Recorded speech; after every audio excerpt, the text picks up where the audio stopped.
I'd now like to turn my attention to MyRealityBytes DMCA of Greg Solomon's video. Was it correct? Was it the proper thing to do? I'm going to address the rest of this video as if I'm talking directly to you, MyRealityBytes. Now, what you did was censorship, plain and simple. Now, I can understand you're being pissed about Greg's video. I can understand you're being unhappy with the way he used clips of your video without your permission.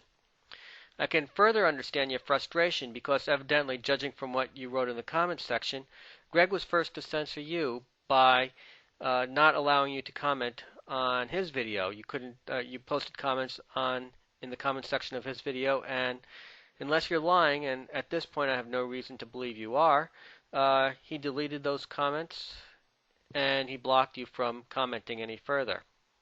Of course, those deleted comments is also a possibility. It could be a YouTube glitch, but I'm going to assume for the sake of discussion that he did indeed censor you, and that was wrong. But you still had the opportunity to make a video condemning what Greg did, and in fact you did do this. You had a chance to have your speech heard, your point of view heard. People who were interested in this issue could have looked at your video. Unfortunately, you're a small subscriber, and it's unfortunate that your voice will not be heard as loudly as Greg's. Greg should have let you comment, and I think that blocking your comment was a bitch move. He should have allowed you to speak in the venue which was most proper, where people who viewed Greg's clip would be able to see what you had to say. Now, again, I don't know what you said on Greg's page. Maybe he had a really good justification for blocking you. Maybe, for all I know, you could have dropped docs. I don't know. I don't know, but it doesn't look like what Greg did was correct.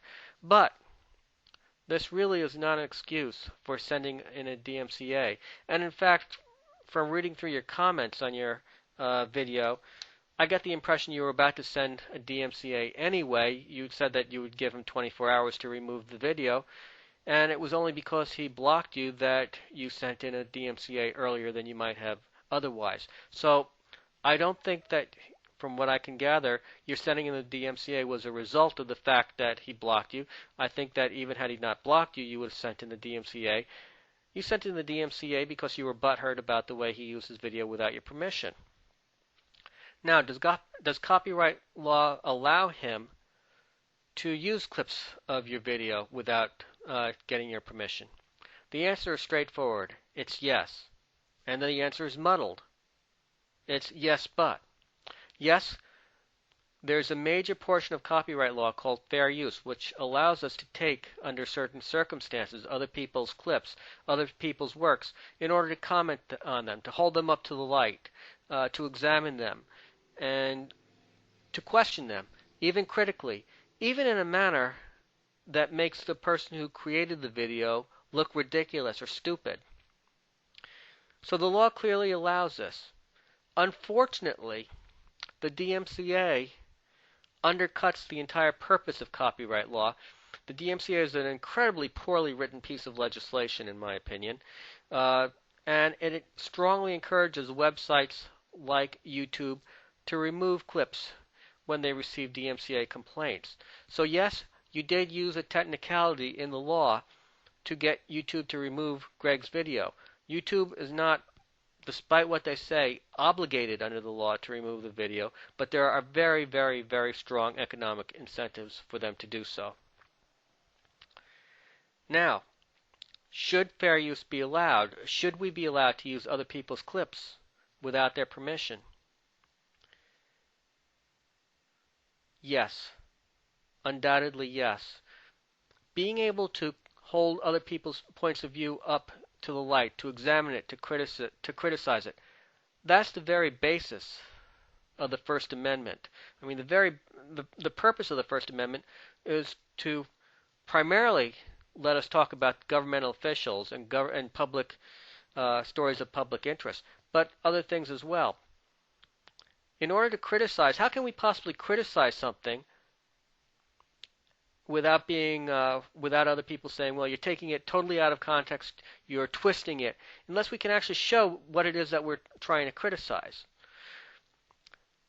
To say, no, you can't use other people's videos without their permission is to give the biggest scoundrels the most powerful veto.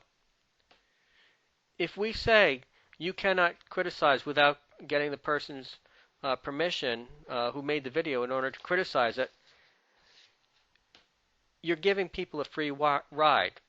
Now, you're not going to be able to go up to a scoundrel and say, pretty, please, won't you let me criticize your video and make you look like a fool? Of course he's not going to give you permission. Now, picture this. Suppose somebody was involved in a scam, an outright scam, maybe stock fraud or something like that, and they posted a video touting a stock or trying to sell something or whatever, and you knew damn well it was scam, and you could take clips of that video and post it against news stories and compare it to news stories and show that the guy's an out-and-out liar. Maybe saves a lot of people a lot of money.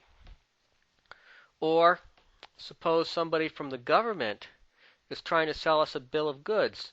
Maybe, who knows, maybe trying to lead us into a war which we shouldn't be going into in the first place. And you've got reason to criticize that. Should you be able to take clips from their videos and use it despite their objections to the way you might use it?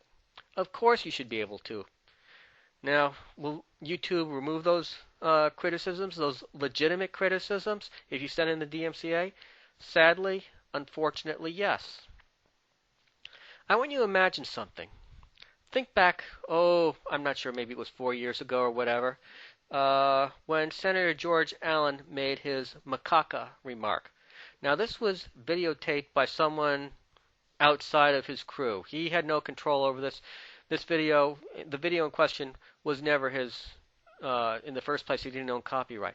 But let's pretend instead. Let's twist the facts around, just as an experiment, an imaginary experiment. Let's suppose that his campaign actually was taping his speech, and he made the macaca remarks, and his campaign was stupid enough to put that video out on the web, and that they used it. And then they realized, after people started saying, this guy's a racist, they went, oh crap, we made a mistake. And they pull the video, and they try and get everyone who takes that video clip and uploads it to YouTube. They send in DMCA after DMCA and DMCA, trying to make that disappear down in an Orwellian memory hole. Should they be able to do this?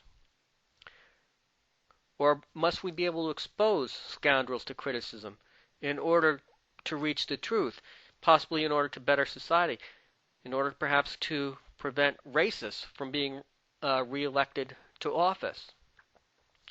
Now, the foundations of our democracy rest upon our ability to criticize one another and to examine what they say, and our ability to examine what they say rests upon our ability to quote them accurately. Unfortunately, I see I'm running out of time. I want to provide you with a quote from a really top-notch group of copyright legal scholars. It's really important that you see it. It really sums up what this is all about, and I will present that in the next video. Now, you've watched this far. Please tune in and listen to a couple paragraphs that I have to read.